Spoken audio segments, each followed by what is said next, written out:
we go. Round two. Round two. So, we're doing another round because apparently some people liked it. So, all of you that didn't, you'll be scrolling. Yeah. Hi. So today we're going to take a break from the old vegan topic, but we'll come back to that because a few people have requested that.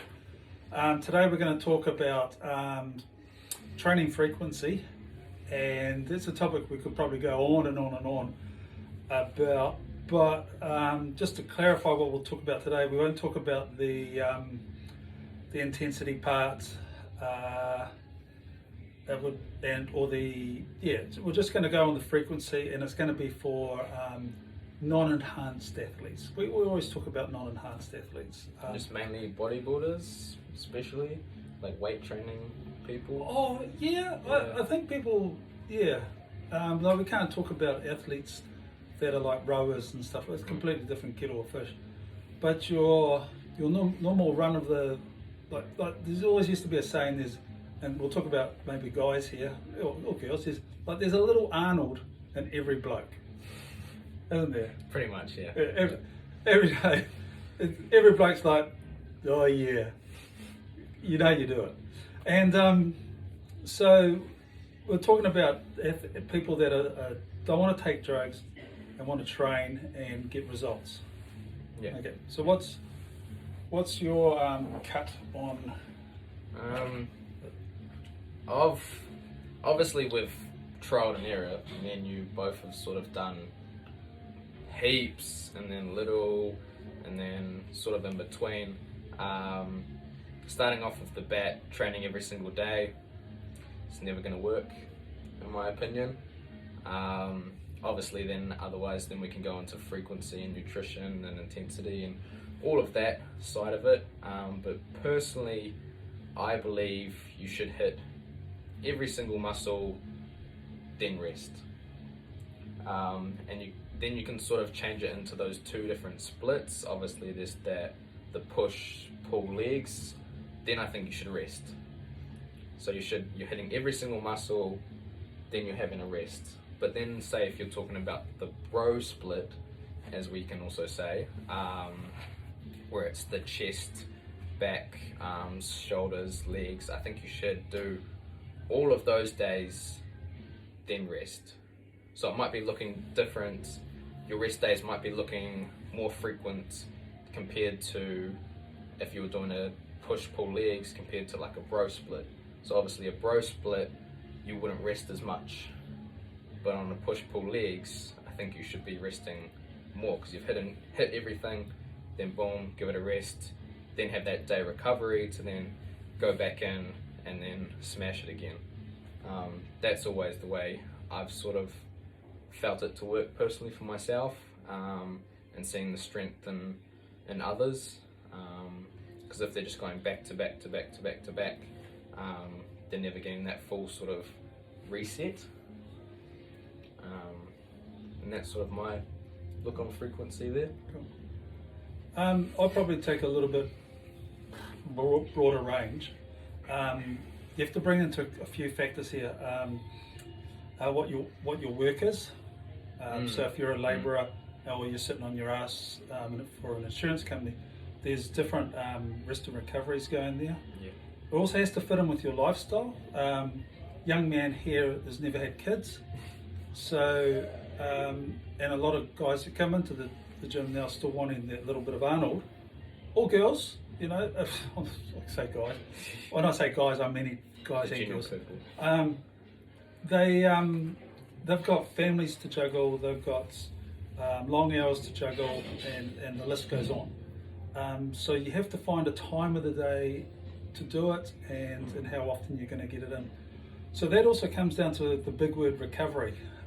And so a lot of these things, like Brayden's one works really well for him because he can recover. He's finding he recovers, he's getting all that.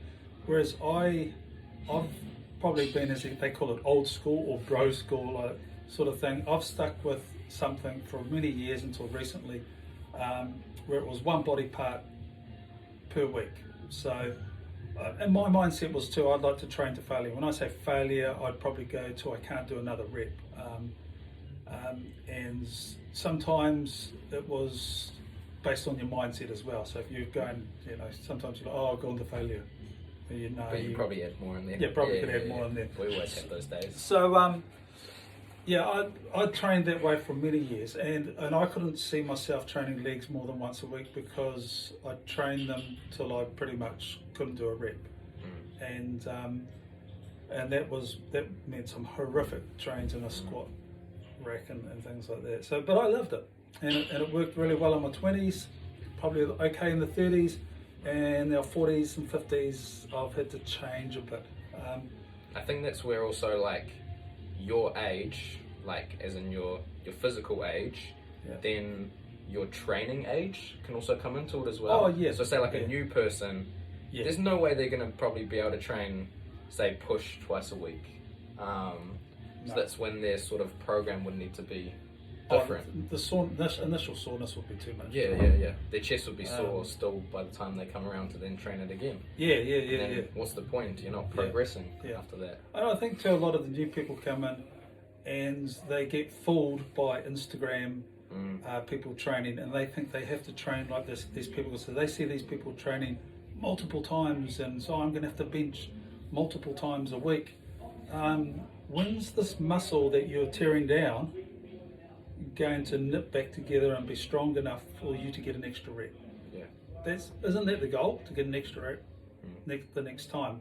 And sometimes they say, oh yeah, it's 48 hours, it's 72 hours, whatever. It's when you figure it out. That's not very helpful, I know, but I find these people trying to do shitloads of training and shitloads of every exercise in the world. For the lack of a better word, they sort of become like Instagram training whores. Sorry.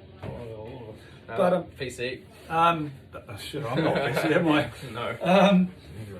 But yeah, that would be my take on it versus old school. Brayden's seems to do 3 days, one off. I'm more 4 days, one off. And he says don't train every day.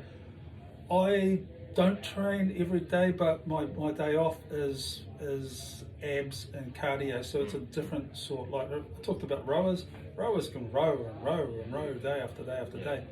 It's a different training to weights, and that's probably a few differences too. I like to keep a little bit active, and so I call it active recovery.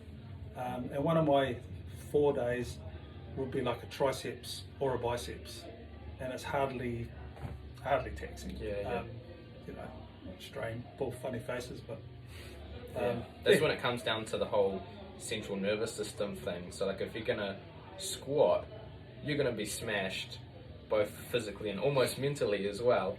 Then when you go and grab some 10 kg dumbbells and you curl them, completely different. You're not going to be as smashed. You're not going to go home and just smash out on the couch after just pumping some arms. So I'd like to put another point in there though. I talked to another guy who's a 60-year-old bodybuilder, and he's been very successful over the years and still has a great physique, and I agree with him too. So for instance, I'm on a 10-day cycle.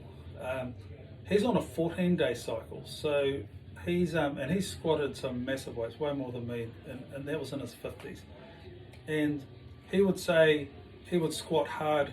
Well, let's take Saturday. So he'd squat hard on Saturday. The next exercise would be his deadlifts, and the deadlifts would not be a high, hard session. So it would be like the main focus is the squats. Come to the following Saturday, the deadlifts are the main hard ones, and the squats would be like a lighter weight going through. So he's really only squatting hard once every 14 days. That's what I do. So for once every, I'll train legs twice in 10 days.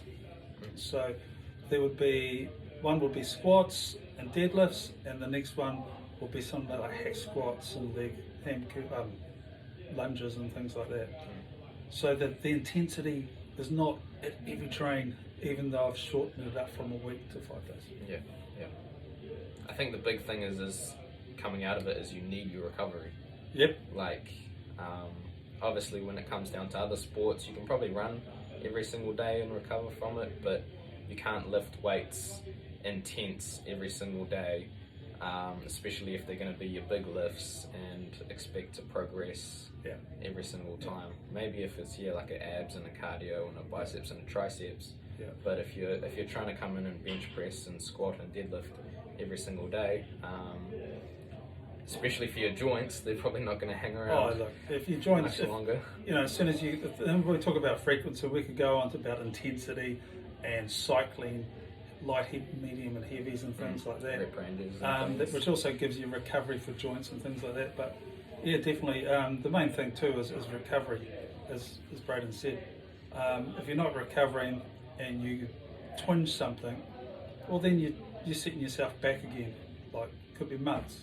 If you twinge a joint, it could be half a year. And if you're old, it could be a few years of nursing their bloody joint for a while. And that's what probably is worse, because then people start to give up a little bit. And then that's a whole heap another topic of people aging and getting weak, and then not eating a lot and getting more and more frail. So, we've got other topics to talk about. Oh, there's a few other ones there. Yeah.